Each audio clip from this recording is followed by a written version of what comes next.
Hello കൂട്ടുകാരെ, പവിത്രത്തിൻ്റെ വിശേഷങ്ങളിലേക്ക് എല്ലാവർക്കും സ്വാഗതം. അങ്ങനെ നമ്മുടെ വേദയുടെ അച്ഛനാണ് അഡ്വക്കേറ്റായിട്ട് വരുന്നത്, ശങ്കരനാരായണനാണ് അഡ്വക്കേറ്റായിട്ട് വരുന്നത്. വിക്രമാണെങ്കിൽ ഒന്നും പറയാൻ കൂട്ടാക്കണില്ല.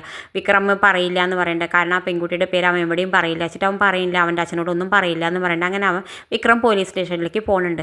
പിന്നെ അങ്ങനെ വേദയുടെ അച്ഛൻ പോകുന്നുണ്ട്. വേദയുടെ അച്ഛൻ കേസ് ഡീറ്റെയിൽസൊക്കെ രാത്രി ഇരുന്ന് വായിക്കേണ്ട. ആ സമയത്താണ് നമ്മുടെ വാസവൻ വന്നിട്ട് അവരോട് പറയണത്, ഈ ജഡ്ജായിട്ട് പറയുന്നുണ്ട്, നിങ്ങൾ ആ കേസിൽ എന്തെങ്കിലും തട്ടിമറി ഉണ്ടാക്കണം അങ്ങനെ വാസവൻ വേദയുടെ അച്ഛനോട് ശങ്കരനാരായണനോട് പറയുന്നുണ്ട്. അപ്പോൾ ശങ്കരനാരായണൻ പറഞ്ഞിട്ട് ഞാൻ ഒരിക്കലും അങ്ങനെ നിൽക്കില്ല, ഞാൻ നീതിയുടെ ഭാഗത്തേ നിൽക്കുള്ളൂ എന്ന് പറഞ്ഞിട്ട് വാസവനെ ആട്ടി ഓടിച്ച് വിടുന്നുണ്ട്. പിന്നെ കാണിക്കുന്നത് നമ്മുടെ രാത്രി വാസവൻ ആംബുലൻസിൽ അവൻ്റെ മകനെയും കയറ്റിയിട്ട് നേരെ ചെല്ലുന്നത് വിക്രമിൻ്റെ വീട്ടിലേക്കാണ്. വിക്രമിൻ്റെ വീട്ടിലേക്ക് വരുന്ന സമയത്ത് ആംബുലൻസിൻ്റെ ശബ്ദം കേൾക്കുമ്പോൾ എല്ലാവരും ചോദിക്കുന്നുണ്ട്, എന്താ ഈ വണ്ടിയുടെ ശബ്ദം രാത്രി എന്ന് പറയുമ്പോൾ എല്ലാവരും പുറത്തേക്ക് ഇറങ്ങുന്നുണ്ട്. അപ്പോൾ നോക്കുമ്പോൾ ഒരു ആംബുലൻസാണ്. ആംബുലൻസിൽ വാസവൻ വണ്ടിയിൽ നിന്ന് ഇറക്കുന്നുണ്ട്. അവൻ്റെ മകനെ സ്ട്രെച്ചറിലൊക്കെ പിടിച്ച് ഇറക്കുന്നുണ്ട്. ഇറക്കിയിട്ട് പറയുന്നുണ്ട്, മറ്റേ കണ്ടോ എൻ്റെ മകൻ എങ്ങനെ അടിച്ച് ഇതാക്കിയത് ഇവനാണ്, വിക്രമാണ്, അതുകൊണ്ട് വേദോട് പറയുന്നുണ്ട് നീ ഒരിക്കലും സാക്ഷി മാറ്റി പറയരുത് എന്നൊക്കെ പറയുന്നുണ്ട്. അപ്പോൾ വേദ പറയുന്നുണ്ട്, ഇല്ല ഞാൻ ഒരിക്കലും മാറ്റി പറയില്ല, ഞാൻ എന്തായാലും വിക്രമിനെതിരെ തന്നെ പറയുള്ളൂ, ഒരിക്കലും ഞാൻ സാക്ഷി മാറ്റി പറയില്ല എന്നൊക്കെ വാസവനോട് പറയുന്നുണ്ട്. എന്തായാലും വാസവൻ അങ്ങനെ ആംബുലൻസിന് വീണ്ടും മകനെ കേട്ടിട്ട് തിരിച്ചു പോകുന്നുണ്ട്.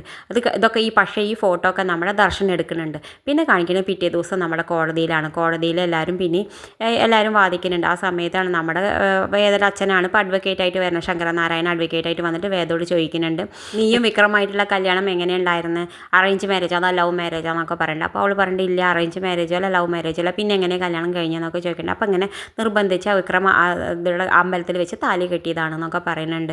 അമ്പലത്തിൽ താലി കെട്ടിയാവുകൊണ്ട് പിന്നെ ഞാൻ അഴിച്ചില്ല എന്നൊക്കെ പറയുന്നുണ്ട്. പിന്നെ വേദോട് ശങ്കരനാരായണൻ ചോദിക്കുന്നുണ്ട്, നിൻ്റെ ഭർത്താവിന് എന്താ ജോലി ചോദിക്കുന്നുണ്ട്. അപ്പോൾ അവൾ പറയുന്നത് ഒരു ഗുണ്ടയാണ്, റൗഡിയാണെന്നൊക്കെ പറയുന്നുണ്ട്. അപ്പോൾ പേര് പറയാനുള്ള പണിയില്ല അല്ലേ പറയുമ്പോൾ ഇല്ല പറയുന്നുണ്ട്. അപ്പോൾ നിൻ്റെ പേരെന്താ ചോദിക്കുന്നു, വേദ ശങ്കരനാരായണൻ എന്ന് പറയുന്നുണ്ട്. അപ്പോൾ എന്താ നീ നിൻ്റെ പേര് വേദ ശങ്കരനാരായണൻ ആക്കി, എന്താ വേദ വിക്രം ആക്കാത്തത് പറയുമ്പോൾ എനിക്ക് എൻ്റെ അച്ഛനെ എൻ്റെ പിൻഗാമി ആവാനാണ് ഇഷ്ടം, അതുകൊണ്ടാണ് അങ്ങനെയൊക്കെ ആക്കിയെന്ന് പറയുന്നുണ്ട്. അപ്പോൾ ആ പേര് തന്നെ മനസ്സിലാക്കുന്നുണ്ട് നിൻ്റെ ഭർത്താവിനൊന്നും എനിക്ക് ഇഷ്ടമല്ല എന്നൊക്കെ എന്ന് പറയുന്നുണ്ട്. ഇല്ല എനിക്ക് എൻ്റെ ഭർത്താവ് അങ്ങനെയൊന്നും ഇല്ല എന്ന് പറയുന്നുണ്ട്.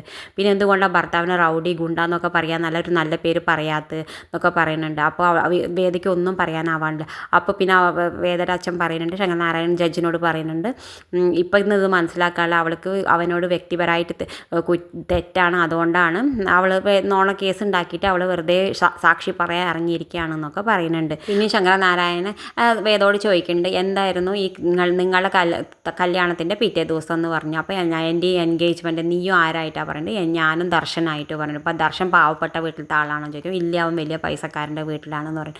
അപ്പോൾ കോടതിയോട് വീണ്ടും ശങ്കരനാരായണൻ പറയുന്നുണ്ട്, ഇവളുടെ കല്യാണം ദർശനായിട്ട് വലിയ പൈസക്കാരനായിട്ട് നടക്കേണ്ടതായിരുന്നു, അത് മുടക്കിയതാണ് വിക്രം, അതിനുള്ള ദേഷ്യമാണ് അവൾ വിക്രമനോട് തീർക്കണത്. കാരണം ഈ നടു റോട്ടിൽ വെച്ചിട്ട് ഇങ്ങനെ ആൾക്കാരുടെയൊക്കെ തല്ല് കൊണ്ടിട്ടുണ്ടെങ്കിൽ ഒരാൾ പോലും സാക്ഷി പറയാനില്ലാതെ ഈ വേദയ്ക്ക് മാത്രം എങ്ങനെയാണ് സാക്ഷി പറയണത്, അപ്പോൾ അത് ആ കേസ് നുണയാണ്, അതല്ലേ അതിൻ്റെ അർത്ഥം എന്നൊക്കെ പറയുന്നുണ്ട്. പിന്നെ ശങ്കരനാരായണൻ കോടതിയോട് ജഡ്ജിനോട് പറയുന്നുണ്ട്, ഇവളും വാസവനായിട്ട് കൂട്ടാണ്, അതുകൊണ്ട് ഇവർ രണ്ടാളും കൂടിയിട്ടാണ് ഈ കള്ളസാക്ഷി ഉണ്ടാക്കണമെന്ന് പറയുന്നുണ്ട്. അപ്പോൾ വേദ പറയുന്നുണ്ട്, ഇല്ല എനിക്ക് വാസവനെ അറിയേയില്ല എന്ന് പറയുന്നുണ്ട്. അപ്പോൾ ഇന്നലെ രാത്രി നിങ്ങൾ രണ്ടാളും എങ്ങനെ സംസാരിച്ചിരുന്നെന്നൊക്കെ പറഞ്ഞിട്ട് ഇന്നലത്തെ രാത്രിത്തെ ആംബുലൻസിൽ കൊണ്ടുവന്ന ഫോട്ടോസൊക്കെ ദർശൻ കൊണ്ടുവന്ന് കോടതിയിൽ കാണിക്കുന്നുണ്ട്. അപ്പോൾ ഇതൊക്കെ കാണുമ്പോൾ കോടതിക്ക് ബോധ്യമാവുന്നുണ്ട് വിക്രമിൻ്റെ ഭാഗത്ത് ഒരു തെറ്റുമില്ല എന്ന് മനസ്സിലാക്കിയിട്ട് കോടതി വിക്രമിനെ വെറുതെ വിടുന്നുണ്ട്. എന്തായാലും ശങ്കരനാരായണൻ വേദേനെ കോടതിയിൽ വെച്ച് പൊളിച്ചടുക്കി. ഇതുപോലുള്ള വിശേഷങ്ങൾ നിങ്ങളുടെ മുന്നിൽ എളുപ്പത്തിലെത്താൻ ഈ ചാനലൊന്ന് സബ്സ്ക്രൈബ് ചെയ്യണം.